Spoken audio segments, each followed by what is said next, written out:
Chapter 3. I shook Eric, waking him from his fainting spell. He sat up groggily, rubbing the back of his head where he knocked it against the hardwood. "What happened?" he muttered. "How to say this? A lot."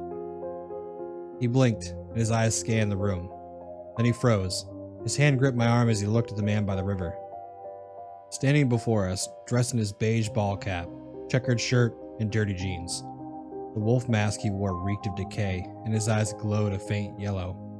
"It's nearly dark," the man said. "Yeah, I know," I said irritably. "You alright, Eric?" He looked from man back to me, his mind probably reeling. "What's going on?" he whispered. I shrugged. It was the truth. I had no idea what was going on. When the man had cornered me at the end of the hallway, I expected myself to be torn limb from limb, maybe have my teeth made into a nice necklace. Instead, he just said it was nearly dark and stood there expectantly. It took me a few moments before I realized he wasn't going to attack me, and that's when I awkwardly walked around him and came to check on Eric. "I don't think he's going to hurt us," I said. Not that I knew that for sure, but I figured if he'd survived this long, we might be in the clear. Although, I don't really know what his deal is. Eric stood, steadying himself against me. He studied the man. What if he's warning us? What if he was warning us back then too? The book flashed in my mind. The Mysteries of the Cryptids. A pulp fiction novel the man had given me during our last encounter. Back when I was just a kid. Eric had packed it into one of Grandma's moving boxes, not even realizing it. If he is, then he probably wants us to read that book. I marched from the room, past the man, and tore open the box of books. I rifled through it, tossing whatever I didn't need in every which direction. Finally, at the bottom, I found it. I picked it up and ran my fingers over its faded cover. The thing was in pretty bad shape, with some of the pages fused together from water damage during its river crossing. The illustration on the front was a Sasquatch being strangled by a sea monster. Lovely. "Is this what you want us to read?" I asked the man. He didn't move, didn't speak. "Let me guess," I said, crossing the room from back to Eric. "It's nearly dark." "Don't be a dick," Eric muttered. He held out a hand for the book, and I passed it over to him gladly. Out of the two of us, Eric was the academic.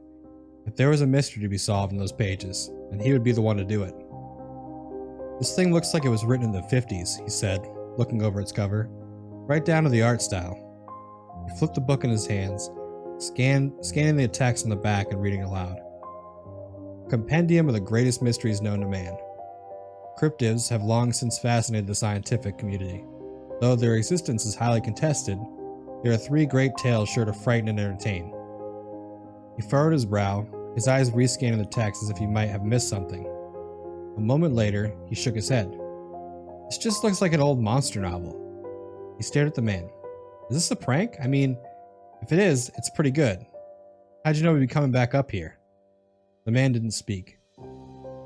Eric looked at me and sighed. "I guess we can read it?" "Sure," I said, plucking the book from his grip. "We'll read it on the way down the mountain." I stuffed the book in my jacket pocket and made for the front door. The man stepped in front of me. "It's nearly dark," he said. "You're right, and that's our cue, Eric. Let's go." Eric looked at me in disbelief. "Matt, this is practically what we've been waiting for. The answers are here, I mean." He gestured incredulously at the man. "Here he is, and he isn't even trying to eat us up or whatever. Don't you want to figure this out?" "Look," I said, "nobody said we needed to sort this shit out tonight. We could take the book, do a novel study back at Uncle Jake's, and then come up here with plenty of daylight hours and piece it all together." A chill ran through me, like the memory of the man. The memory of our first night was returning too, and I wasn't ready to face that again. Talking was one thing, but this therapeutic walk down memory lane had grown a bit too real for my liking. "Sound good?" Eric stared at me with stubborn defiance. If he had inherited anything from our late grandmother, it was our unfailing resistance to have our minds changed after they'd been made up. Luckily for me, I was more stubborn by a mile, and Eric knew that. Sure enough, he folded his arms and looked sidelong to the window. "All right, fine," he said. "We'll leave tonight. But I'm not kidding about this. We do as you say, study the book, and then come back." I nodded, and I meant it. I hated this. Don't get me wrong. It scared me in all the wrong ways. But I've been through enough hours of therapy and dumped enough money into booze to know if I didn't sort this shit out now, then I'd either end up dead or bankrupt. I promise you'll be back tomorrow. Eric waved me out. Sure, whatever, let's go. I let out a sigh of relief, thankful that Eric was much more reasonable than myself. Alright, Wolfie, you heard us. We'll be back first thing tomorrow. I gave him an awkward half salute and moved a step past him, but he grabbed me by the wrist. It's nearly dark, he said. I tried to pull my arm from his grasp, but his grip was ironclad. I get that. That's sort of why we wanted to get the hell out of here. I could feel my wrist bruising as his calloused hand squeezed my wrist. Get off him, Eric shouted, grabbing the man's finger and trying to pry them free. I brought my other hand around and did what I could to help, but it was like trying to pull apart a vice clamp. It's nearly dark, the man growled, his voice now guttural and beast-like. It's nearly dark! His wolf teeth dripped with saliva, and his eyes flared with a wild rage. Something agonizing dug into my arm, and I realized claws were growing from his fingers, black and horrible, piercing into my skin so that my blood ran down them. Stop! I screamed, certain that any moment my wrist would go down to dust. Jesus Christ, please! The man's body twitched, and he pulled me effortlessly toward his jaws. The reek was overwhelming. I gagged, my body in sensory overload. With a violent jerk, I felt my wrist snap as he tossed me sideways. My nose collided against the wall with a dull crunch, and pain exploded across my face. I struggled onto my hands and knees. My body quaked from the agony, my vision blurred and ears ringing. Something dripped on the floor, and I wasn't sure if it was tears or blood. Eric rushed to my side. Matt! I shrugged him off, standing on my own 2 feet so I could look at the wolf-faced bastard in the eyes. If this fuck was going to kill us, I wasn't going to take it lying down. I'd make him earn it. I dashed into the den, Eric staring after me dumbfounded. There, by the fireplace, exactly what I was looking for. I gripped the fire iron, holding it before me with a good hand, and rushed back into the kitchen. Get behind me, Eric! I shouted. We're getting the hell out of here. Eric didn't move. Had he seriously given up? No, it wasn't that. It was that his attention had been stolen by something else. He stood, gazing transfixed out of a 4-pane window. Between my broken wrist and smashed nose, I could hardly think past the agonizing pain rioting through me. But I still found the will to fight. Eric? He was sightseeing.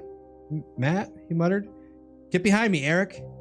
He turned toward me, his hand pointing hopelessly toward the 4-pane. Something's out there, Matt. My legs felt weak, and for a moment I forgot my wrist and nose. I forgot about the throbbing hurt. What's out there? Memories clawed at the edges of my mind, and I pushed them down.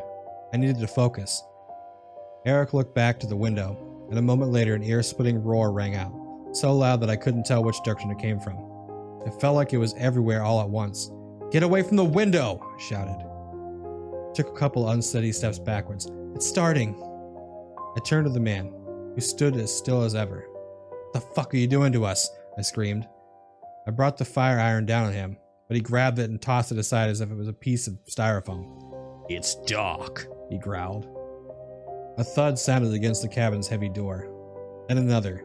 The timber of the entire structure shook, dust falling down from the rafters and whatever Uncle Jake had failed to take with him crashed into the floor.